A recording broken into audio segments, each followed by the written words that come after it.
शहर में सभी व्यापारियों के बीच मीटिंग शुरू होती है, जिसमें सभी व्यापारियों ने अमरीश खन्ना पर चोरी का आरोप लगाया था। उन सब की बात सुनने के बाद सेठ ने कहा, तुम सब चिंता मत करो, इस बात का फैसला मैं 4 दिन बाद करूंगा। अब आप सब जा सकते हैं।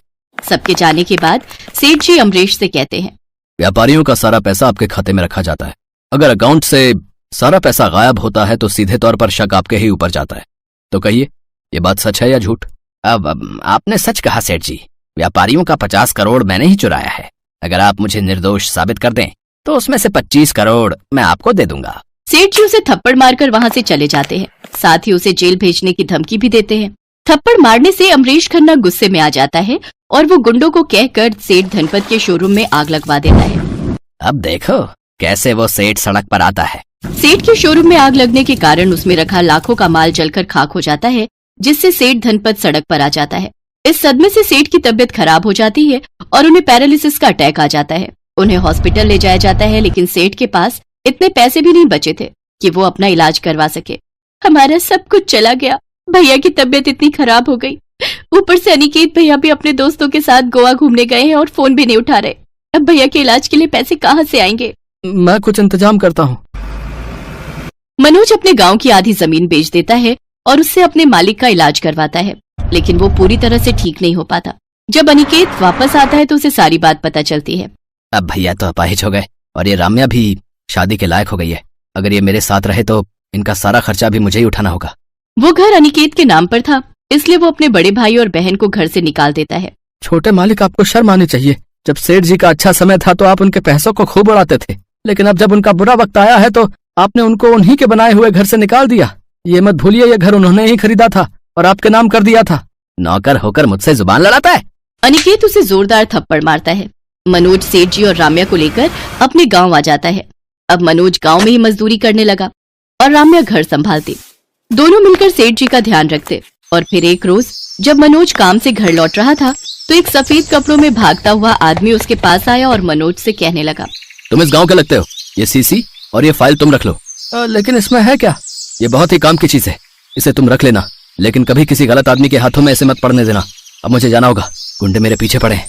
ये कहकर वो आदमी वहाँ से भाग जाता है। मनोज घर आकर ये बात राम्या को बताता है। राम्या वो फाइल पढ़ती है तो हैरान रह जाती है। मनोज, इसमें तो हीरो के कटहल उगाने का फॉर्मूला लिखा हुआ है। क्या? हीरो के कटहल? अरे बाप रे! शायद जो आदमी तुमसे टकराया था वो एक साइंटिस्ट था और वो गुंडे इसी को हथियाने के लिए उसके पीछे पड़े थे। मनोज, हम आज ही तुम्हारे खेत में इस फॉर्मूले को अपनाकर कटहल के बीज बोते हैं, क्या पता कोई चमत्कार हो जाए। अगर ऐसा हो गया ना तो मैं सेठ जी का इलाज अच्छे से अच्छे अस्पताल में करवाऊंगा। मनोज और राम्या कटहल के बीज बोते हैं और साथ में उस शीशी का रसायन डालकर उसका छिड़काव करते हैं।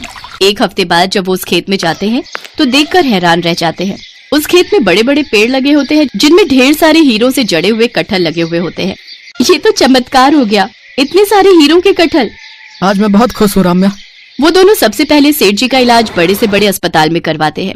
उधर शहर में सभी व्यापारी मिलकर अमरीश की काली करतूत पुलिस के सामने ले आते हैं और पुलिस वाले उसे पकड़कर जेल में डाल देते हैं और उसकी सारी प्रॉपर्टी जब्त कर लेते हैं। साथ ही पुलिस अनिकेत को भी अरेस्ट कर लेती है क्योंकि वो भी अमरीश खन्ना के साथ मिला हुआ था। अब सेठ पूरी तरह ठीक हो जाते हैं और वो अपने पैरों पर खड़े हो जाते हैं। मनोज अब बड़ा घर और गाड़ी ले लेता है। अब उसके पास किसी भी चीज की कोई कमी नहीं होती। मनोज, आज तुम्हारी वजह से मैं अपने पैरों पर खड़ा हो पाया हूँ। तुम तो मेरे लिए मेरे सगे भाई से भी बढ़कर हो। आज मैं अपनी बहन राम्या का हाथ तुम्हारे हाथ में देता हूँ, क्योंकि मैं जानता हूँ कि तुमसे अच्छा लड़का इसे मिल ही नहीं सकता। मनोज और राम्या की शादी हो जाती है। अब वो दोनों सेठ जी के साथ अपने बड़े से घर में रहते हैं और खुशी खुशी अपना जीवन बिताते हैं।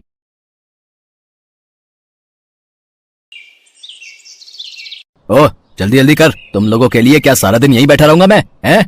इन मजबूर गरीबों को धमका रहा ये है सेठ सुरेंद्रनाथ और ये कहानी है एक बहुत ही पिछड़े गांव खुशीपुरा की।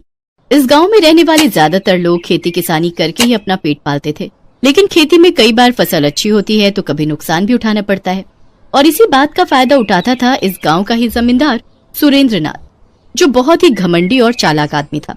वो गांव के लोगों को बहुत मोटे ब्याज पर उधार देता था और फिर उनसे तगड़ी वसूली करता था। इसी वजह से वो साल दर साल अमीर होता जा रहा था। आज भी सुरेंद्रनाथ के बंगले पर उसके कर्जदार अपनी किश्त देने पहुंचे थे। तभी वहां से एक जवान लड़का अपनी बूढ़ी माँ के साथ गुजरा। यहाँ ये लाइन क्यों लगी है बेटा? पता नहीं माँ, आप यहीं रुको, मैं पता करके आता हूँ। हो सकता है कि कोई भंडारा लगा हो तो अपना भी खाने का कुछ इंतजाम हो जाए। हाँ देखना बेटा, बहुत भूख लगी है। संदीप और उसकी माँ ने 2 दिन से कुछ नहीं खाया था। वो दोनों बहुत ही गरीब थे। खाने की तलाश में भटकते हुए ही यहाँ पहुंचे थे। संदीप ने आगे बढ़कर लाइन में लगे एक आदमी से पूछा, यहाँ क्या बट रहा है भैया? बट रहा है? ये कहो कि क्या लुट रहा है? भैया हमारा तो सब कुछ लुट रहा है यहाँ। क्या मतलब? अरे वो कुर्सी पर बैठे आदमी को देख रहे हो? उसका नाम है सेठ सुरेंद्र नाथ। वो इस गांव का जमींदार है। हम सबने किसी न किसी वजह से उससे कर्जा लिया था भैया। किसी ने बीमारी के लिए तो किसी ने खेती के लिए।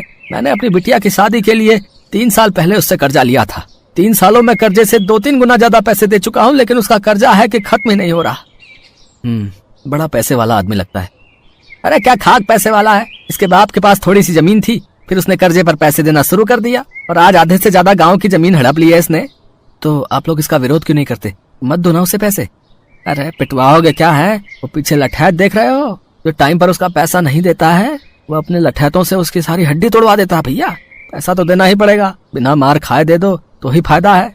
गांव वालों पर हो रहे इस अत्याचार को देखकर संदीप को बहुत बुरा लगा, लेकिन वो चाहकर भी कुछ नहीं कर सकता था। लठैतों की पिटाई के डर से वो भी चुपचाप वहाँ से चला गया। और फिर क्या हुआ? इतना दुखी क्यों है? खाना नहीं मिला क्या? नहीं माँ, खाना तो नहीं मिला, लेकिन मैं किसी और बात से दुखी हूँ। माँ, यहाँ के लोगों की हालत तो हमसे भी ज्यादा खराब है।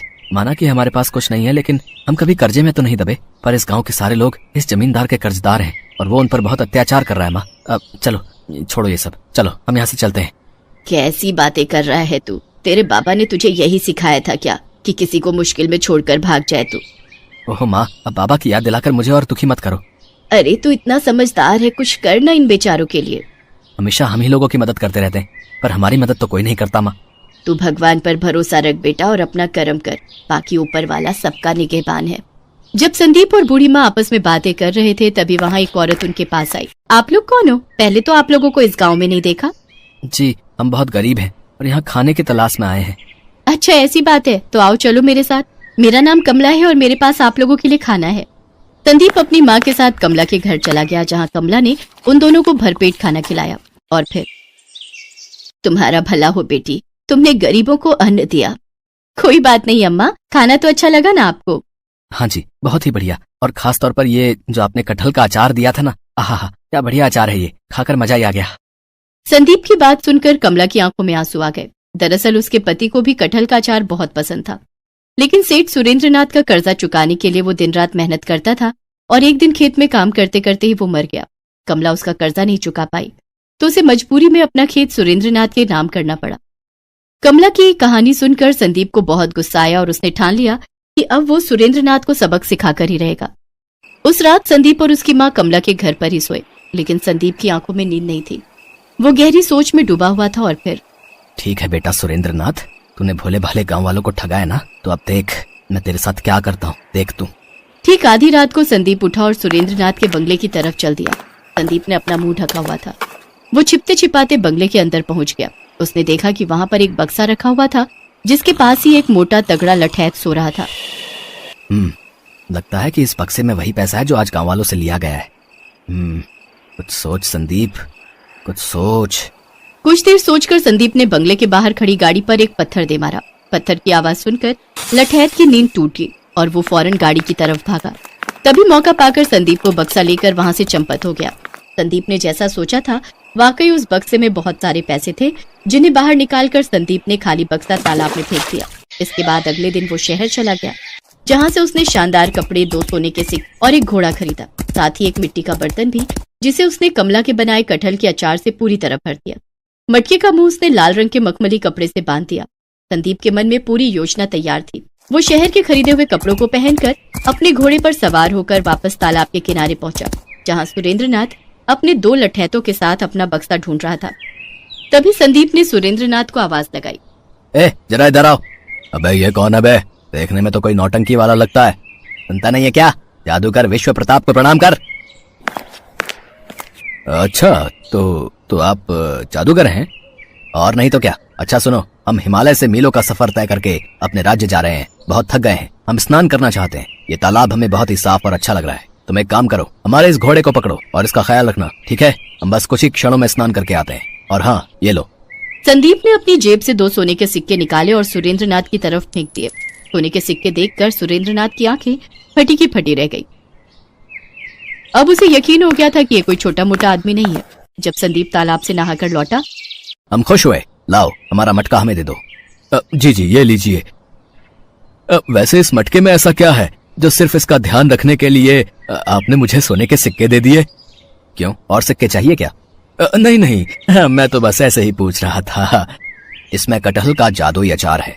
इसमें जिस कटहल का इस्तेमाल किया गया है वो सिर्फ हिमालय में एक खास जगह पर उगता है। मैंने अपनी तांत्रिक क्रियाओं से इस जादुई अचार को बनाया है। उस अद्भुत कटहल के इस जादुई अचार में इतनी ताकत है कि इसे खाकर कोई भी इंसान जो चाहे हासिल कर सकता है। अरे नहीं, सच में ऐसा है क्या? तुझे मेरी बात पर विश्वास नहीं? पहले मुझे भी नहीं हुआ था, लेकिन जब से मैंने ये कटहल का अचार चखा है मुझे सब मिल गया। पहले मैं बहुत गरीब था और अब मुझे किसी चीज की कमी नहीं। तुम्हें इसकी शक्ति देखनी है क्या? हाँ, देखनी है, बिल्कुल देखनी है। संदीप ने मटके में से थोड़ा सा अचार निकालकर खाया और फिर सुरेंद्रनाथ के माथे पर हाथ रखकर बोला, तो तुम्हें एक बक्से की तलाश है। वो वहाँ पर है, वो तालाब के उस तरफ। तुम गलत जगह ढूंढ रहे हो उसे। संदीप की बात सुनकर सुरेंद्रनाथ हैरान रह गया। उसने फौरन अपने एक लठैत को इशारा किया और उसने तालाब में छलांग लगा दी। थोड़ी देर में वो लठैत बक्सा लेकर बाहर आ गया। ये देखकर तो सुरेंद्रनाथ ने संदीप के पैर ही पकड़ लिए। चमत्कार! देखिए, मुझे ये अचार चाहिए, किसी भी कीमत पर चाहिए। अरे जाने दो, इस जादुई अचार की कीमत लगा सको इतनी तुम्हारी औकात नहीं, समझे? नहीं, ऐसा मत कहिए। मैं अपनी सारी दौलत आपको दे दूंगा। इस गांव की आधे से ज्यादा जमीन मेरी है और बहुत सारी दौलत भी है। आप सब ले लीजिए, पर ये कटहल का जादुई अचार ये मुझे दे दीजिए। मुझे ये पूरा मटका चाहिए। बस इसी का तो इंतजार था संदीप को। उसने सुरेंद्रनाथ की बात मान ली और कटहल के अचार से भरे उस मटके के बदले में उसने सुरेंद्रनाथ की सारी दौलत और जमीन उससे ले ली। उसने अचार से भरा मटका सुरेंद्रनाथ को देते हुए कहा, तुम अभी इस अचार का इस्तेमाल नहीं कर पाओगे। शिवरात्रि वाले दिन भगवान शिव की पूजा करके इस मटके को अपने सिर से लगाना और फिर तुम जो चाहोगे वो तुम मांग सकते हो। जी, आपका बहुत बहुत शुक्रिया। संदीप अपनी चाल चल चुका था और उसमें कामयाब भी हो चुका था, लेकिन इस सब के बाद भी उसके मन में लालच नहीं आया।